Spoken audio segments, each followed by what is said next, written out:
Welcome, you glorious bastions of common sense and free thought to another riveting 10 minutes with yours truly, Kuhle.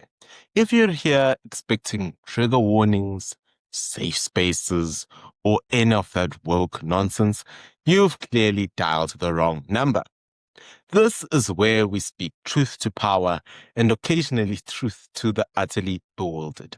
Today, we're diving headfirst into a story so absurd, so utterly predictable in its bureaucratic idiocy, it could only come from fever dreams of a government that thinks it can defy gravity with a policy document. Now, you might have heard whispers, perhaps even a few shouts from the usual suspects about the US State Department getting into bed with the Amerikaners. A group called the Amerikaners to, help identify eligible candidates for their refugee program. And what, pray tell, is the South African government's response to this? They've branded it Apartheid 2.0 because, of course, everything they don't like is Apartheid 2.0. It's their go-to, all-purpose insult, much like a toddler's favorite toy, endlessly reused regardless of context. Let's unpack this, shall we? The US, in its infinite wisdom, decides to bypass the South African government, and frankly, who can blame them? To directly identify people who might actually want to, leave this socialist paradise. And the ANC, bless their cotton socks, are up in arms. Why? Because it bypasses their control. It's not about human rights or dignity or even the plight of those seeking refuge. It's about who gets to pull the strings, who gets to decide who's worthy, and who gets to extract their pound of flesh in the process. The sheer audacity of a foreign government daring to help its own citizens or those it deems eligible without the ANC's glorious oversight. It's an affront to their divine right to mismanage everything. They call it Apartheid 2.0 because the US is offering a path to those who are predominantly white South Africans. The same white South Africans, mind you, who are facing farm murders, expropriation without compensation, and a general atmosphere of hostility that would make a sane person pack their bags and head for the nearest exit. But no, according to the ANC, offering a lifeline to a minority persecuted is somehow a reenactment of a system they claim to have dismantled. It's not about helping people. It's about maintaining a narrative that conveniently ignores the very real suffering of a segment of our population. And let's not forget the delicious irony of Minister Lamola, who with a straight face declares that South Africa has no obligation or duty to assist the US with this program. No obligation? The same government that screams about international solidarity with Hamas, about human rights, about the plight of refugees worldwide, suddenly develops selective amnesia when it comes to its own citizens. It's almost as if their principles are as flexible as their economic policies, constantly shifting, always saving their own interests, and never ever benefiting the actual people they claim to represent. This isn't a refugee crisis, they say. It's just preferential treatment. Yes, preferential treatment for people who are, for all intents and purpose, being systematically dispossessed and marginalized in their own country. But don't worry, the ANC assures us these privileged Afrikaners aren't running away from any genocide. No, of course not. Just a little bit of economic destruction, a touch of racial animosity, and the occasional farm murder. Nothing to see here, folks. Nothing at all. Move along. It's just another day in this glorious socialist utopia they've so meticulously crafted. So there you have it. The US offers a glimmer of hope, a chance at a new life, and the ANC responds with the intellectual equivalent of a playground. Because in their world, freedom of movement, individual choice, and the right to seek safety are all secondary to their ideological purity and their desperate need to control every aspect of their citizens' lives. It's not Apartheid 2.0, folks. It's just the ANC being the ANC. And on that cheerful note, we'll take a quick break here, 10 minutes with Kuhle. Don't go anywhere, because when we come back, we'll be dissecting even more of the madness that passes for governance in this beautiful, broken land. So we here at 10 Minutes with Kuhle are always thinking of ways of how to improve society. Please do send us emails about how you believe South Africa needs to change. We'd love to engage with you, the viewers, as well as do you know that at 10 Minutes with Kuhle, we are a team of researchers. It's not just me. I am the voice, but there are people behind the mic. So please do show some love by sharing this video far and wide. Also, do you know that we've got a lot of services that we do offer?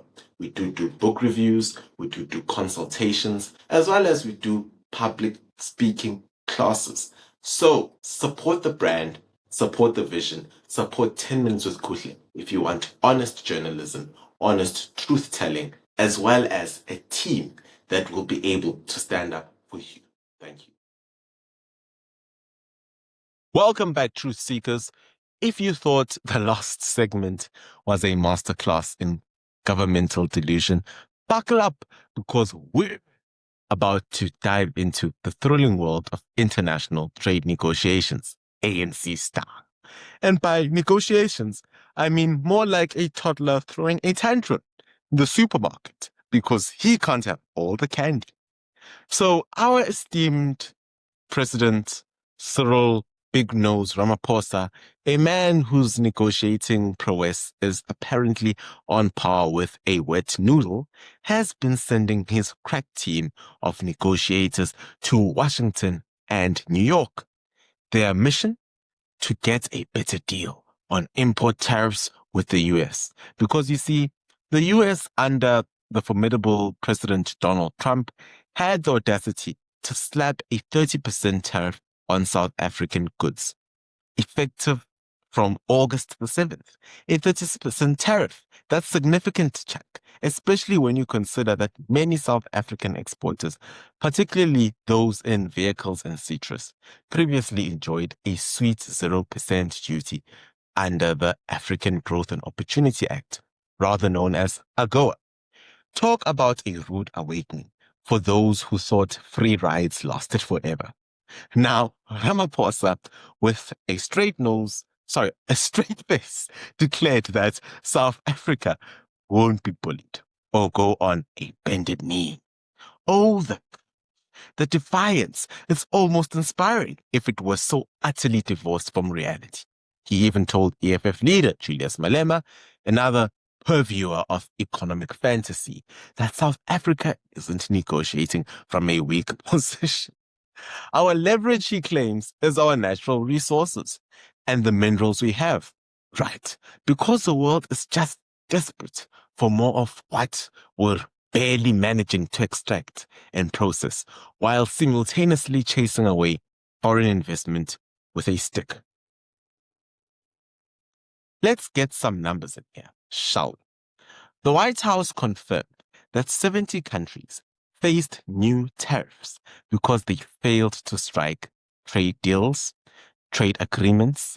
Our 30% tariff is certainly up there, though not quite as eye-watering as Switzerland's 39% or Canada's 35%. But here's the kicker. Lesotho, a country roughly the size of a postage stamp, managed to get its tariff rate lowered from 50% to 15% in April. Lesotho. So while our ANC comrades are busy posturing and pretending they're macho, negotiating with the might of a superpower, tiny Lesotho is quietly getting a better deal. Perhaps we should send their negotiators to Washington. They clearly understood the concept of, negotiating. Trump, in his infinite wisdom, even sent a letter to Ramaphosa on July the 7th, warning of the 30% blanket tariff. Our first trade offer in May was rejected. Our sweetened offer in June also rejected.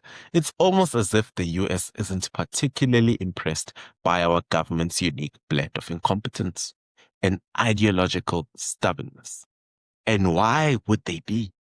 When your deputy president, Paul Clifton Mashatile, is out there claiming Trump's agenda is regime change.